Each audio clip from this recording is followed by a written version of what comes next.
El presidente volvió a hablar de golpe blando. Esta vez lo hizo después de los fallos del Consejo de Estado sobre el presidente del Congreso y el Contralor General. Karina Soler, muy buenas noches. ¿Qué fue lo que dijo el presidente?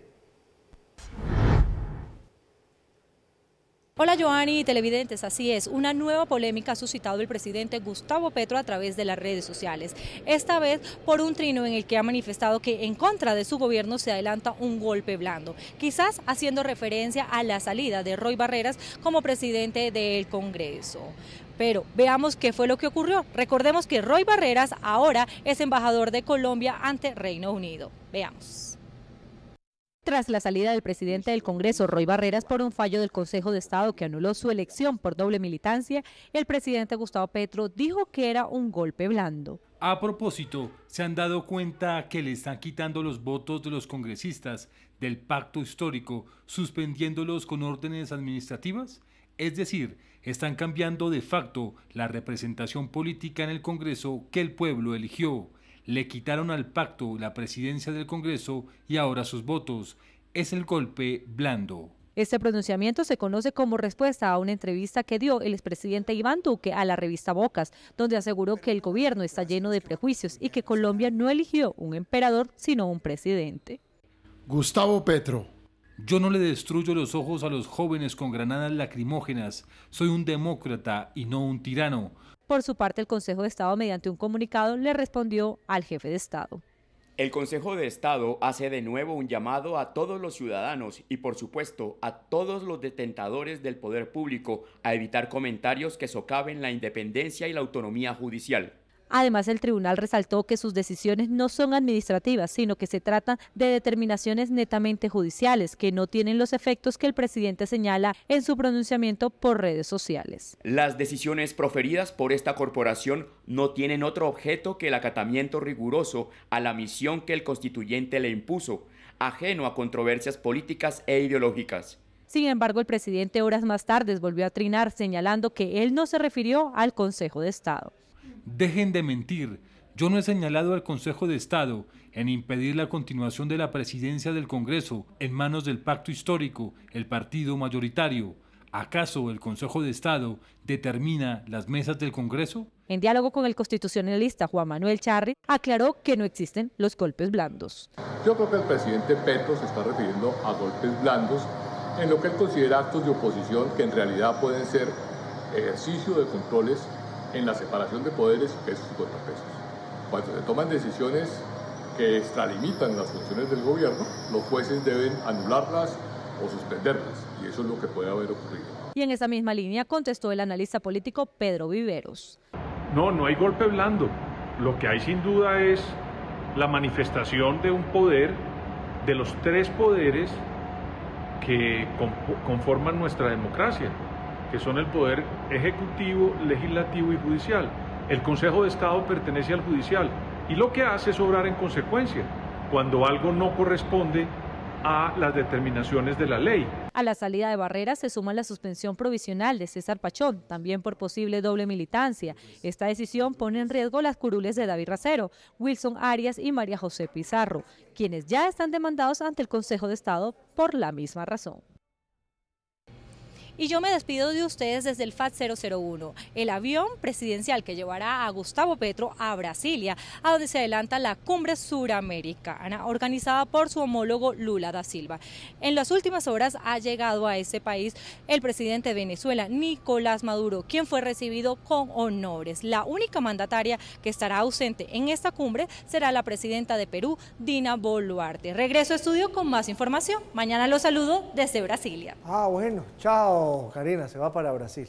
Bueno, Paula, mientras que ella se va para Brasil, cuénteme usted qué quiere decir un golpe blando, porque yo estoy buscando qué quiere decir un golpe blando para tratar de entender si aquí hay o no hay un golpe blando. Pues mire, estuvimos escudriñando un poco más acerca de este término que la verdad viene de larga data, que se entiende también como golpe encubierto o no tradicional, que utiliza técnicas no violentas y que se le atribuye a un politólogo estadounidense llamado Gene Sharp.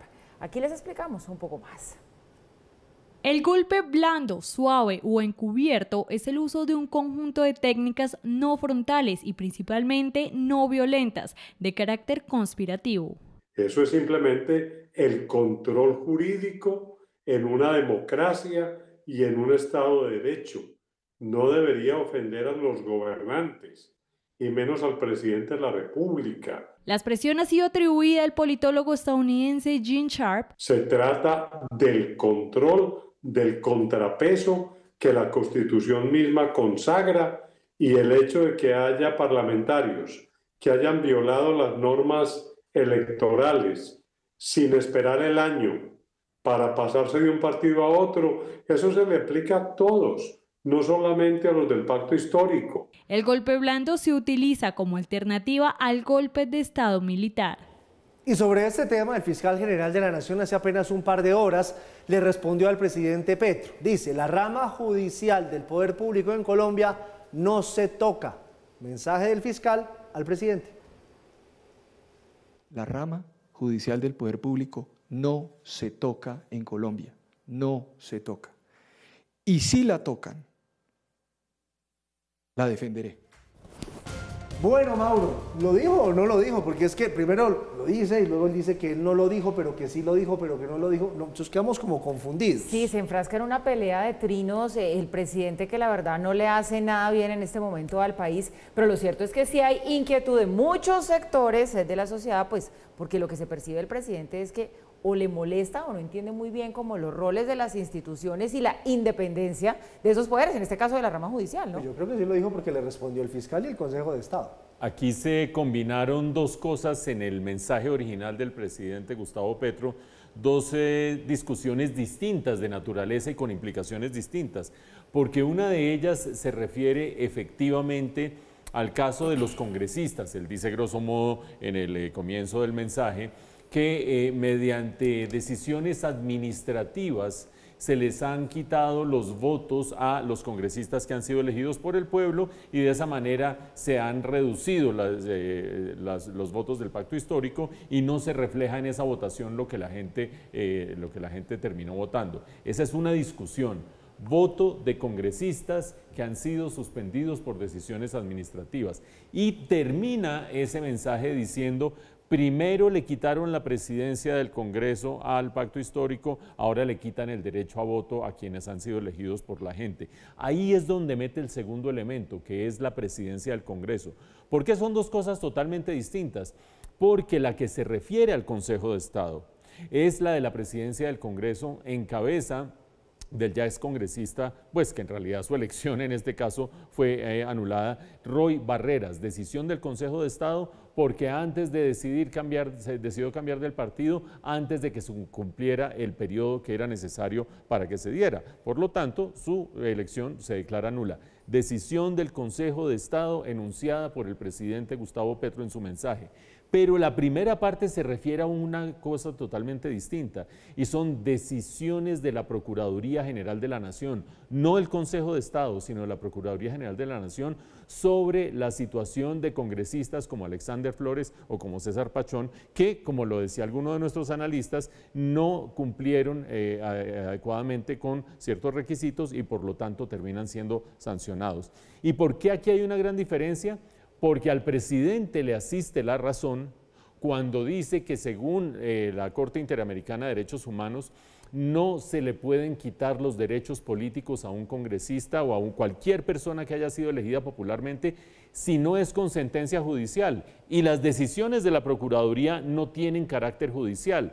Por lo tanto, él enfila baterías contra la Procuraduría, como lo hizo en el pasado cuando él fue alcalde de Bogotá, y cuando fue suspendido en ese momento por el procurador Alejandro Ordóñez, y creo que si jala esa pita hasta el final va a terminar teniendo la razón. No así con el Consejo de Estado y no así con el caso de Roy Barreras. Él dice, ¿cuándo he dicho que el Consejo de Estado elige las mesas directivas del Congreso? No, no lo ha dicho, pero sí ha dicho que le terminaron quitando la presidencia del Congreso al pacto histórico, mediante decisión ¿de quién? Del Consejo de Estado.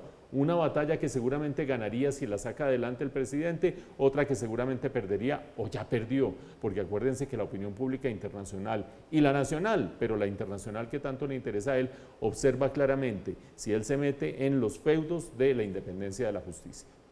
Y mientras todo esto sucede con la justicia y el presidente, pues crece el escándalo de Laura Saravia. Laura Saravia es la jefe de despacho del presidente, de Gustavo Petro. es tal vez la mujer más poderosa del gobierno. Tuvo un inconveniente delicado.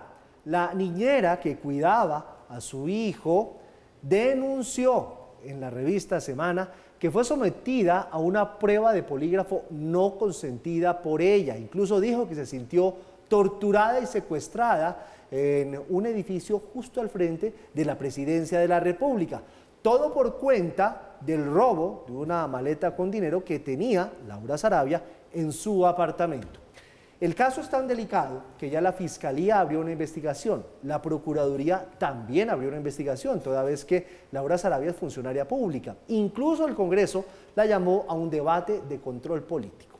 Esta es la historia. Laura Sarabia, una de las funcionarias más cercanas al presidente Gustavo Petro, está en el centro de una controversia por una denuncia que hizo una ex empleada. El caso fue destapado en la última edición de la revista Semana. Marelvis Mesa, ex niñera del hijo de la jefa de despacho, aseguró que por cuenta del robo de unos dólares en enero pasado fue retenida por más de 4 horas en un sótano frente a la casa de Nariño. Me sentí secuestrada, o sea, me sentí acorralada, me sentí agobiada con todas las palabras, o sea, con todo lo que me decían ahí.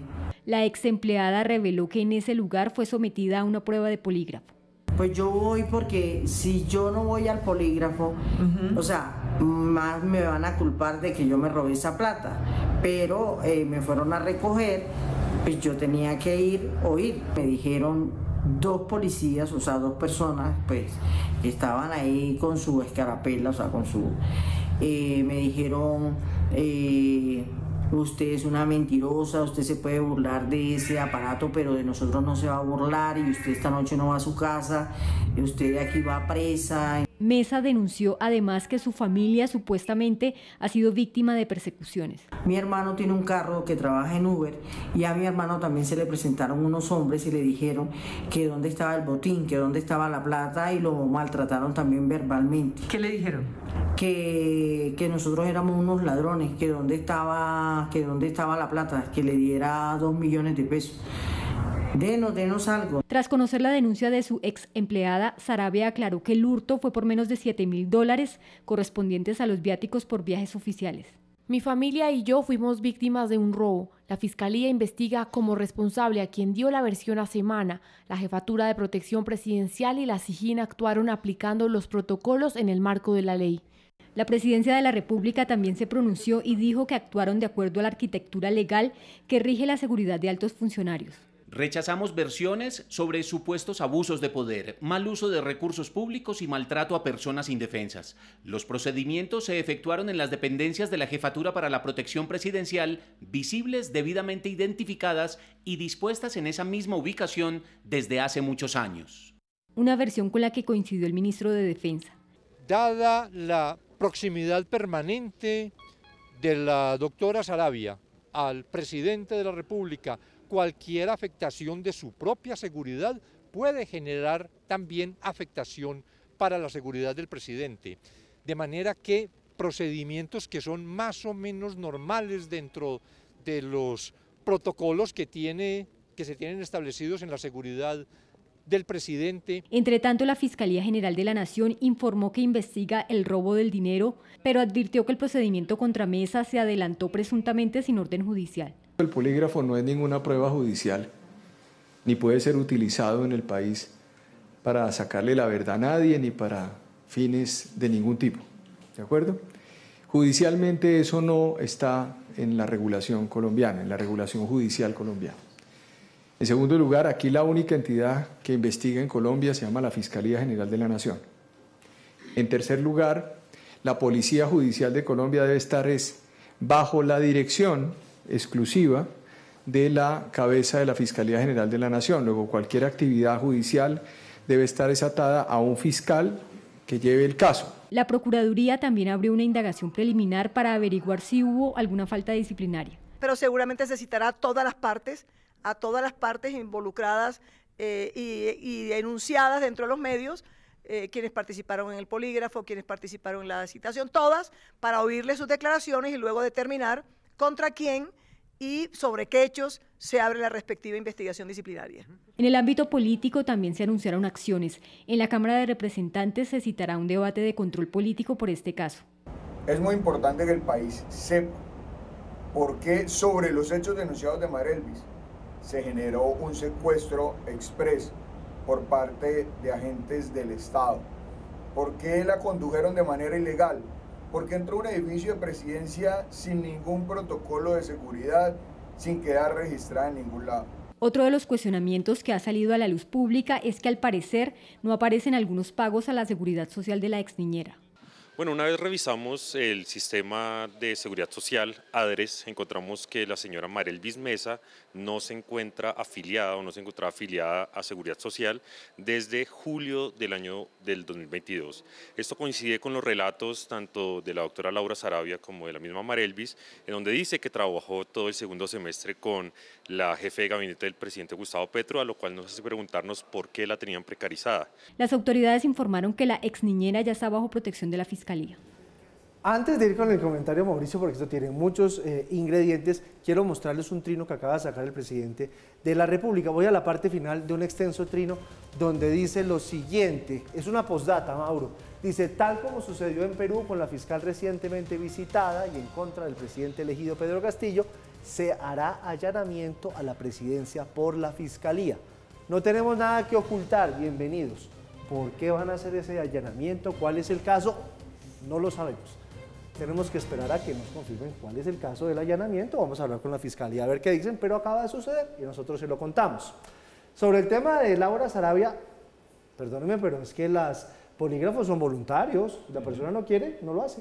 Claro, tienen que ser consensuados entre las partes, no se le puede obligar a nadie a que se someta a una prueba de polígrafo, así en la justicia colombiana pues está establecido que no sirve de prueba para nada, ¿no? No, es un indicio, simplemente un indicio. Digamos que el curso normal de las cosas arrancó en enero. ¿Con qué? Con la denuncia que se puso ante la Fiscalía. De ahí en adelante debería ser la Fiscalía la que adelanta la investigación, debería ser la Fiscalía la que decide llamar a que hagan algunos testimonios, las personas involucradas, debería estar en manos de la Fiscalía toda la investigación y finalmente, si se encuentra algo, pues ir a la justicia. No debería ir por el lado del Poder Ejecutivo, ahí empiezan las irregularidades. ¿Por qué el Poder Ejecutivo se toma en sus manos una investigación? Ahí aparece el punto de vista del ministro de Defensa diciendo el robo de unos dólares donde la jefe de gabinete de la Casa de Nariño es un asunto de seguridad nacional. Pues yo pongo esta cara porque a mí no me parece, de pronto a ustedes les parece, no lo sé, pero él dice podría ser un asunto de seguridad nacional y por lo tanto lo puede tomar el Ejecutivo en sus manos. Digamos que el Ejecutivo lo toma en sus manos y no le para bolas al proceso que avanza en la Fiscalía.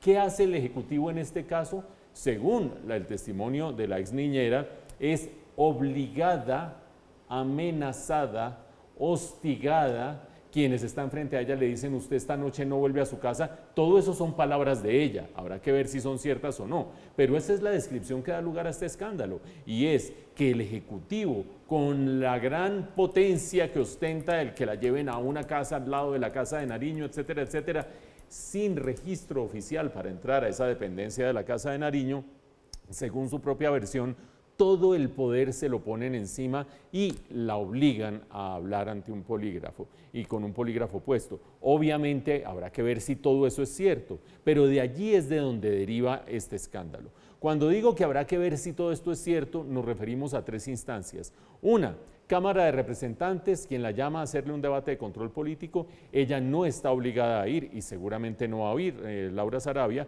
porque no tiene el estatus de ministro ni de funcionario con fuero. Entonces puede decir, no, yo no voy y listo. Entonces la Cámara de Representantes hace su acto político de convocarla, pero no pasa absolutamente nada.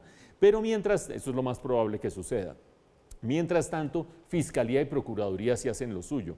Y ojo que Procuraduría aquí sí juega un rol. No es el rol de quien está entrando a interferir en el nombramiento de alguien, no en el nombramiento, en la elección de alguien elegido popularmente, que era la discusión previa a la que se refería el presidente Petro cuando hablaba de los congresistas del Pacto Histórico. Aquí ella no ha sido elegida por el pueblo, aquí la Procuraduría sí puede entrar a indagar qué es lo que está pasando, de hecho lo va a indagar en el caso de una funcionaria pública.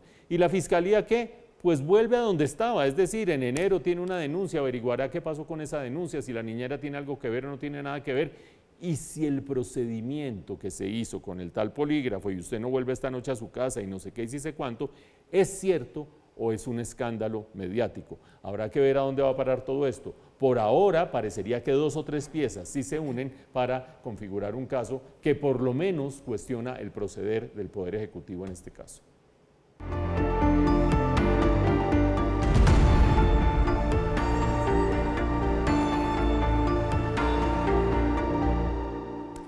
Y ahora hablamos de las elecciones que están por venir en el país, las elecciones regionales. Gobernadores de Meta y Caquetá, regiones con los que el gobierno rompió el cese, el fuego con las disidencias, hablaron de su preocupación frente a la amenaza de esa guerrilla contra los candidatos a esas próximas elecciones regionales. Piden que la institucionalidad actúe. Gran tensión hay en diferentes regiones del país por el comunicado emitido por las disidencias de las FARC de Iván Mordisco, en el que advierten que tras la decisión del gobierno de romper el cese del fuego, esa guerrilla no aceptará rupturas parciales apresuradas y que por tal motivo los candidatos que reciban apoyo de los partidos que califican como tradicionales o guerreristas no podrán ingresar a los territorios donde las disidencias tienen control militar. Entendiendo que en Colombia hay partidos políticos, sectores militaristas, dirigentes políticos o congresistas que atizan la guerra y que pretenden desarrollar las campañas electorales regionales en áreas sobre las que tenemos control político-militar, se les informa que desistan de ingresar a dichas regiones, no son bienvenidos y serán devueltos a nuestros puntos de control. Dentro de la advertencia también se les ordena a los candidatos a elecciones de octubre que rechacen los apoyos de partidos o congresistas de partidos tradicionales y candidatos promovidos o apoyados por lo que ellos llaman la doctrina paramilitar y añaden en este comunicado: los actos de corrupción como la compra o venta de votos, entrega de materiales de construcción, la compra de registradores municipales, maquinaria agrícola, ofrecimientos de puestos o falsas promesas, todos estos plenamente identificados por nuestra organización o denunciados ante FARC-EP serán sancionados conforme a la ley anticorrupción. Para el gobernador del Meta, uno de los departamentos en los que se rompió el cese el fuego, lo anunciado por las disidencias es algo grave.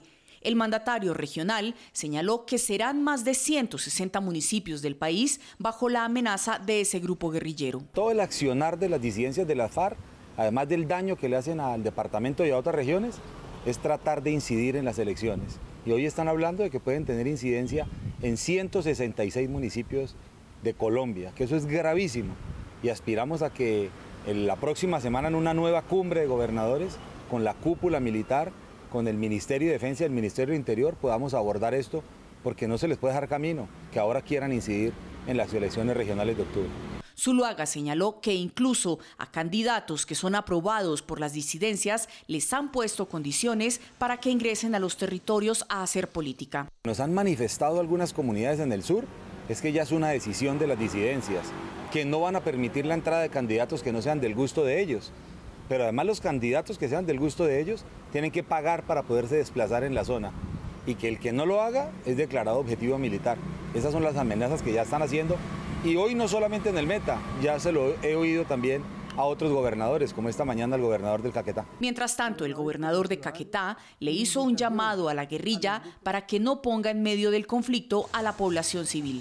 Como gobernador y como ciudadano, mi invitación a los grupos al margen de la ley es que demuestren una voluntad de paz junto al gobierno nacional. Y le pedimos al presidente Gustavo Petro para que no nos deje solos. Sobre las amenazas de las disidencias, también se refirió el registrador nacional, quien criticó el hecho de que las FARC muestren intenciones de poner a sus propios candidatos. Y aspiramos que la fuerza del Estado, el Ejército, empiecen las operaciones en estos 4 departamentos y garantizar que no haya interferencia ni al certamen electoral y mucho menos que pongan candidatos de estas organizaciones como alcaldes.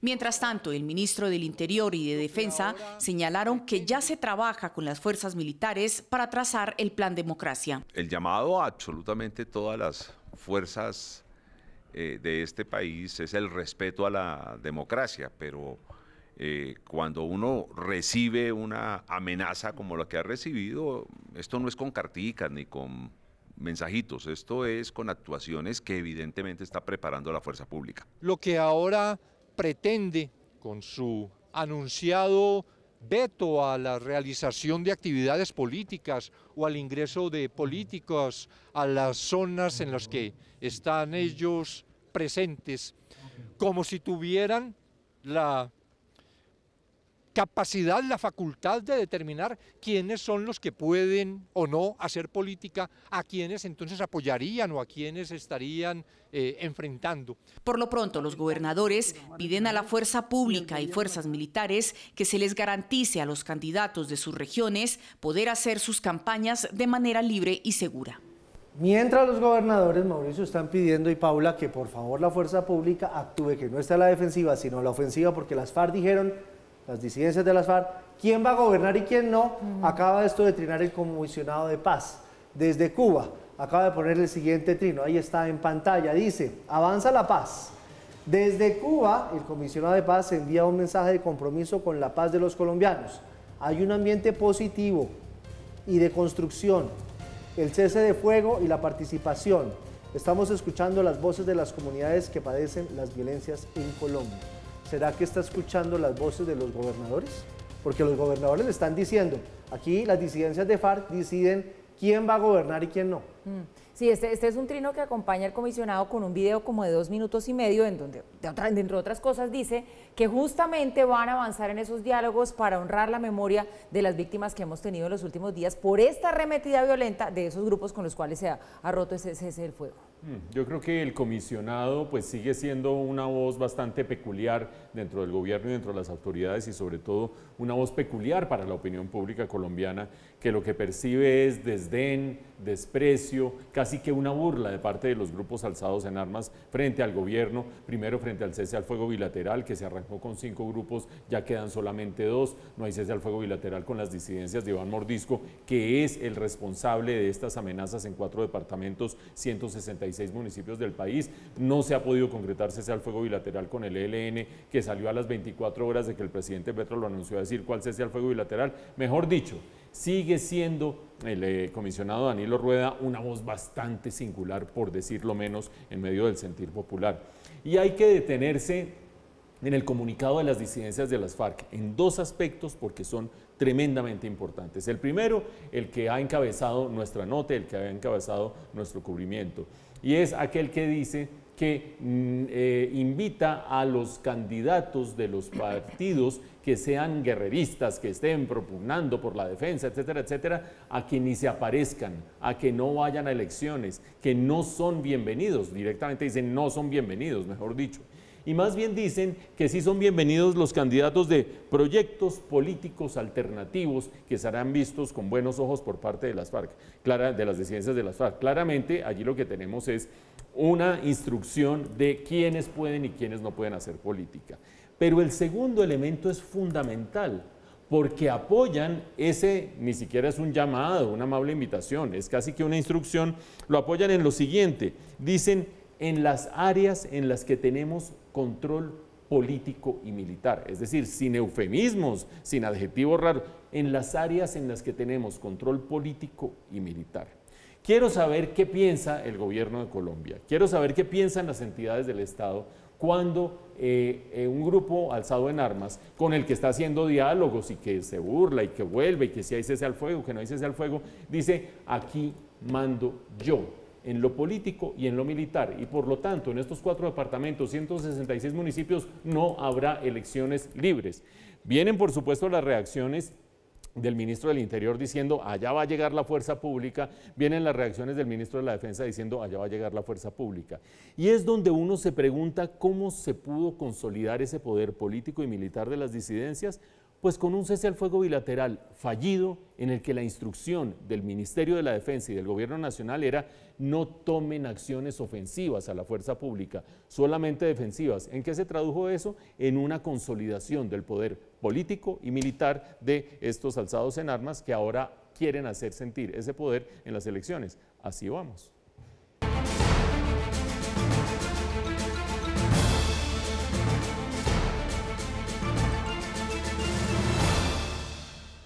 Bueno, los giros de la política. Giro a la derecha de España. Hace unos años estábamos diciendo giro a la izquierda de Chile, giro a la izquierda de España, ahora giro a la derecha de España, y en Chile las cosas también se pusieron complejas, pero la noticia no es Chile, la noticia es España. Porque el presidente del gobierno español, Pedro Sánchez, anunció elecciones generales anticipadas para el próximo 23 de julio, todo como consecuencia de la estruendosa derrota de la izquierda española. Arrasó el Partido Popular de derecha en los comicios regionales. La fuerza política de oposición sacó una ventaja de 800.000 votos al Partido Socialista gobernante. Le arrebató así las alcaldías, prácticamente todas las alcaldías de España. El partido gobernante de España sufrió un duro revés en las urnas durante las elecciones regionales y municipales de este fin de semana. El mapa político se tiñó de azul y el Partido Popular de derecha fue el más votado tras alcanzar el 31,5% de los votos. El oficialismo, con el Partido Socialista Obrero Español, se ubicó en el segundo lugar con el 28,1% de los sufragios, mientras que la fuerza política de ultraderecha Vox quedó en tercer lugar con el 7,1%. Empezar esta comparecencia dando las gracias a la mayoría de los españoles que ayer lanzaron un mensaje muy contundente acerca del rumbo que desean que siga su país. Aunque no se votó en todo el país, la derecha se quedó con las alcaldías de las principales ciudades, entre ellas Madrid, Sevilla, Valencia y Zaragoza, a excepción de Barcelona, donde ganó Juntos por Cataluña el partido independentista de Carles Puigdemont. El triunfo del oficialismo configuraba lo que podría ser el resultado electoral de los comicios generales previstos para diciembre. Ante la situación, el jefe de gobierno, Pedro Sánchez, jugó la última carta que le quedaba y en un movimiento inesperado disolvió el Parlamento y convocó a elecciones anticipadas. Buenos días. Seré breve y trataré también de ser muy claro. Acabo de mantener un despacho con Su Majestad el Rey, en el que he comunicado al jefe del Estado la decisión de convocar un Consejo de Ministros esta misma tarde para disolver las Cortes y proceder a la convocatoria de las elecciones generales en uso de la prerrogativa que la Constitución atribuye al presidente del Gobierno. Desde la oposición celebraron la decisión. España dio ayer el primer paso para abrir un nuevo ciclo político y convoco desde este mismo instante a todos a culminar ese ciclo político que finaliza el 23 de julio. Para los expertos, la jugada de Sánchez tiene varias intenciones. Una de ellas es enviar un mensaje a los partidos de izquierda que hasta este domingo no parecían muy preocupados por acordar si irían juntos o no a las elecciones de diciembre. Otro objetivo es evitar que en dichos comicios triunfe la derecha, tal y como ha ocurrido en los últimos meses con otros países de Europa como Italia y Finlandia. Me parece una reacción bastante congruente en el contexto político por el que estamos pasando y con el peligro que supone y ha supuesto y está suponiendo en Europa la aparición de la forma que está apareciendo en nuestro país de la extrema derecha. Es que lo ocurrido en España se asemeja a la derrota que sufrió recientemente la izquierda de Chile, liderada por el presidente Gabriel Boric en las elecciones constituyentes en marzo, cuando el ultraderechista Partido Republicano, partidario de mantener la actual Constitución, ganó la mayoría de escaños para liderar la redacción de la nueva Carta Magna. Usted sí se ha dado, Paula, cuenta que cuando pasa algo en Chile pasa aquí en Colombia, ¿no? Y también que cuando pasa algo en España, bueno, yo no sé si pase lo mismo, pero hay reacciones. ¿Qué pasa? Es que el mundo ya es uno, entonces todo impacta y todo tiene que ver con todo y todo está como interconectado, quiéralo o no. ¿Qué dijeron aquí en Colombia de lo que pasó en España? Bueno, pues le cuento, no tardaron en darse a conocer esas reacciones en el Congreso, en el Legislativo colombiano, voces a favor y en contra de lo allí sucedido. Hay quienes dicen, por un lado, pues que esto lo que demuestra es el desgaste que hay con estas ideologías que algunos llaman comunistas, otros socialistas, mientras que de otro lado, pues lo que dicen es que esto es un campanazo para el presidente Gustavo Petro de lo que pueda pasar en Colombia en las próximas elecciones regionales. Bueno, ¿por qué pasa esto? Porque la gente normal se aburre de que promuevan la ideología de género, la vagancia disfrazada de subsidio, que promuevan la destrucción de la familia, que promuevan la admiración ilegal, que saquen criminales de las cárceles y además los premien. Toda esa receta progresista tiene un costo muy alto. Por eso el mundo va a girar a la derecha.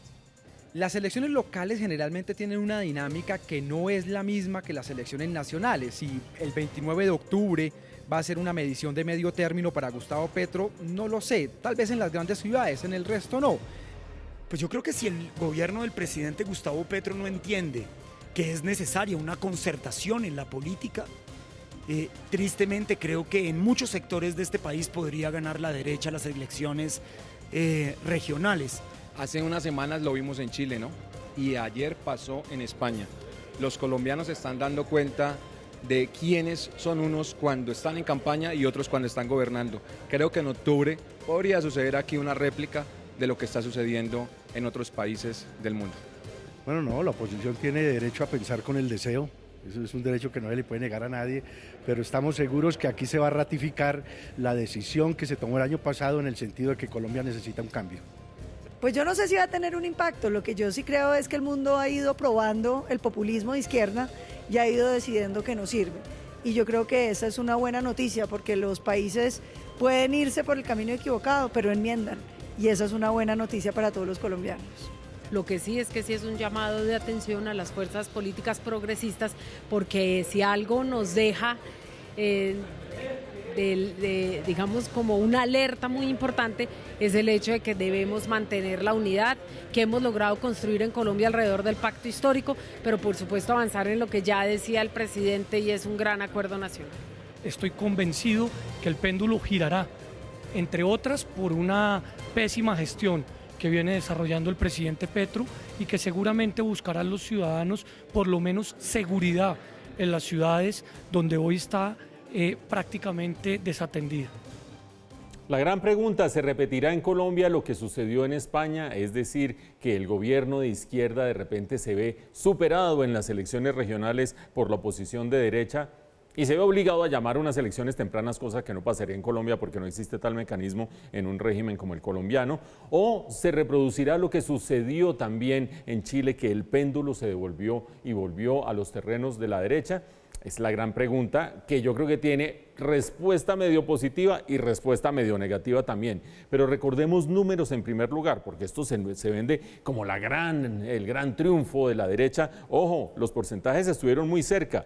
La oposición, liderada por el PP, tuvo 31,5% y mientras tanto el Partido Socialista tuvo 28,1%. Solamente 3 punticos, menos de 3 puntos porcentuales de ventaja, pero suficientes para voltear el tablero. De las 10 autonomías que tenía en su poder el Partido Socialista, 6 se las recuperó el PP. Es decir, la oposición se recuperó 6 de esas 10 autonomías. Y ahí es donde viene la gran derrota del gobierno de Pedro Sánchez. Creo yo que la jugada de Pedro Sánchez es bastante ingeniosa. Obviamente la mejor jugada habría sido no perder en las elecciones, pero una vez sale derrotado, convocar elecciones lo más pronto posible permite tener una cierta inercia de lo que traía el gobierno, no dejar una gran cantidad de tiempo para que se organice la oposición y para que empiece a hacer una campaña muy ferviente y ver si en la elección general se logra más o menos un porcentaje distinto al que se logra en las realidades locales, porque las realidades locales son distintas y locales. También son distintas las realidades con Colombia. Creo yo que pretender que el fenómeno político que se ha dado en España por motivos relacionados con la política española y con la lógica española se va a reproducir en Colombia o es pensar con el deseo o es pensar de manera muy ingenua. Pero también sería ingenuo pensar que no hay dos cosas que sí conectan ambas realidades. La primera, está claro que la política es pendular y está claro que las promesas de unos y otros cuando llegan al poder son difíciles de satisfacer y el péndulo se devuelve, sea del lado que sea, izquierda para la derecha, derecha para la izquierda. Eso se ha demostrado. Pero segundo, Pedro Sánchez ha sido un gran respaldo de los gobiernos de izquierda de América Latina. Pedro Sánchez ha sido un gran respaldo del gobierno del presidente Petro y de hecho en su visita del presidente Petro a España se notó ese gran respaldo. Una derrota definitiva de Pedro Sánchez en el mes de julio en esas elecciones anticipadas terminaría siendo una inmensa derrota para uno de los grandes respaldos internacionales del presidente Petro. Amanecerá y veremos. En Colombia amanecerá como en 5 meses todavía, o sea que esperemos más bien sentados.